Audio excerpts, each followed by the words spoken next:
আঞ্চলিক উত্তেজনার পারদ চড়তে থাকায় সংযুক্ত আরব আমিরাতকে কঠোর সতর্কবার্তা দিয়েছে ইরান।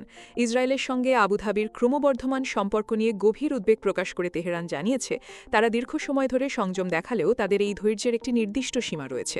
ইরানের আধা সরকারি সংবাদ সংস্থা ইসনাকে দেয়া এক সাক্ষাৎকারে এই হুঁশিয়ারি উচ্চারণ করেন দেশটির প্রভাবশালী নীতি নির্ধারক মোহসেন রেজাই। আইআরজিসির সাবেক এই শীর্ষ কমান্ডার বলেন, তেহরান এখনও সংযুক্ত আরব আমিরাতের সঙ্গে বন্ধুত্বের দরজা পুরোপুরি বন্ধ করে দেয়নি।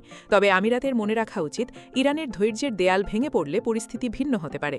তিনি সরাসরি সংযুক্ত আরব আমিরাতকে ইসরায়েলের সঙ্গে সম্পর্ক আরও গভীর করার বিষয়ে সতর্ক করে দেন।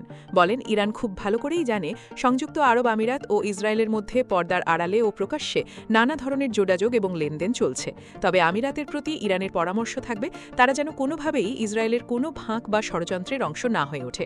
উত্তপ্ত এ পরিস্থিতিতে ইরানের এই শীর্ষ কর্মকর্তার বক্তব্যকে অত্যন্ত তাৎপর্যপূর্ণ বলে মনে করছেন আন্তর্জাতিক বিশ্লেষকেরা। তাদের মতে, মধ্যপ্রাচ্যে ইসরায়েলের প্রভাব বৃদ্ধির ব্যাপারে তেহরান যে কোনোভাবেই আপোস করবে না, এই বার্তার মাধ্যমে আমিরাতকে সেটি স্মরণ করিয়ে দিল ইরান।